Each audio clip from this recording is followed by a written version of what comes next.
My neighbor Karen has complained about my dog barking several times. I've always told her to get lost, but this time she went too far. So let me explain. I moved into my house 2 years ago after my parents gifted it to me. I was working from home at the time and adopted a rescue dog named Dobie to keep me company since I didn't have anyone else in my home. It's been lonely living alone after my parents moved to Florida, but having a dog really helped. Toby is a small terrier mix with a big bark. He would bark like a crazy dog when he wants something or when he hears loud noises. Sometimes his bark sounded like howls. At night he would whine and sometimes bark if he had bad dreams. I understand that it can be annoying for some people, but I never thought that my dog bothered anyone, because his barking stopped as soon as someone knocked on the door. He also didn't bark at people, but at night he whined and barked and sometimes even howled. The first time Karen complained, it was during the day. She knocked on my door and said she wanted to talk about something private. I opened the door and asked what she wanted, and she said, "Your dog is out of control." I laughed and asked what she meant by that. "He barks so much and it's annoying." "Oh, you want me to get rid of him?" "No, just control him better." Then she walked away and I closed the door. The next time was at night. I was watching TV when I heard someone ring the doorbell.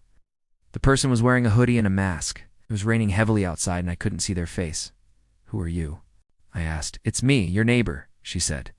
"What do you want?" "Your dog is awake again and making noise. I want you to quiet him down. Why don't you come inside? It's raining heavily. Can't close the door behind you and then we can talk." "No, I don't want to come inside. Just quiet him down." Before I could say anything, she hung up the doorbell. I was furious. Why would she come to my door in the middle of the night while wearing a hoodie and a mask? It was obvious that she wanted to scare me, but why? I ignored her complaint and went back to watching TV. A few days later, I was taking Toby for a walk when I met Karen. "Hi." "Karen." "Hi. Op. Listen, I need you to control your dog better. He's a menace." "What do you mean by that?" "He's out of control and barks all the time. It's annoying. He only barks when he wants something.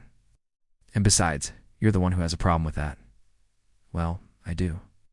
And I'm telling you, you need to control your dog." Okay, I'll work on that." I lied. I was done being nice. The next time she complained about my dog, I pretended to listen to her, but really I was waiting for her to make a mistake. A few days later, I was eating dinner when I heard a knock on the door.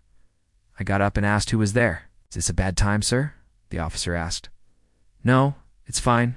What can I help you with? My name is Wilson. I'm an animal control officer." "Your neighbor called me to complain about your dog.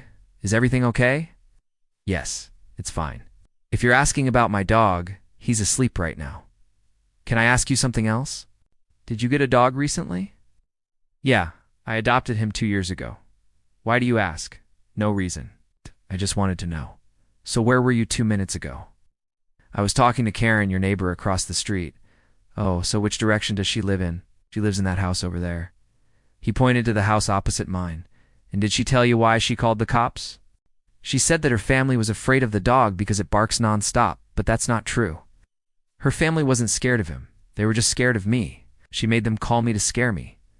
"What?" "She tries to scare me every day by ringing my doorbell at night. She wears a hoodie and a mask and tells me to shut up my dog. But I haven't said a word to her. She's the one who keeps complaining about my dog. Today she took things too far. I'm going to teach her a lesson she won't forget." The officer was shocked and immediately radioed for backup. In a few minutes, a police car pulled up outside Karen's house. Wilson knocked on her door and identified himself. When she opened the door, he looked at her and then at the houses around us. "Ma'am, you know that you're in the wrong neighborhood, right? This is an all-female prison." She was scared and tried to shut the door, but he stopped her. "Please stay calm. I need to ask you a few questions." "About what?" "About the noise coming from your house." "What are you talking about?" "I haven't made any noise, really, because the residents here have told me otherwise. They say that they keep hearing strange noises coming from your house late at night." "That's insane. Who would believe you?" "They would believe me more than you, ma'am." "You need to leave this neighborhood now." "But I live here." "Not anymore. Get out of this neighborhood before I have to put you in handcuffs." She knew she was defeated and left the neighborhood crying. As she was leaving, I saw her turn around and look at me. She probably understood now that I didn't have anything to do with all of this. When she finally left the neighborhood, the officer came over to me and apologized. "I'm sorry about that, Op. She kept calling me to complain about your dog, but you were right. It was all her. Thanks, Wilson. I appreciate you coming to check it out. No problem. I'll see you later. He smiled and left. Then I posted about it online, and this is how people reacted. 1. She called the cops on you. But she should have known that it would end badly for her because you obviously weren't doing anything wrong. It sounds like she's a problem. 2. That Karen needs to learn that you coo and threaten people, or you'll end up in jail. Even if you feel like you're in the right, take it to court. Don't involve the police. 3. Karma is real. That Karen will never bother you again. Now we know how to handle Karens who annoy you. Invite them inside and then lock them in the bathroom. 5.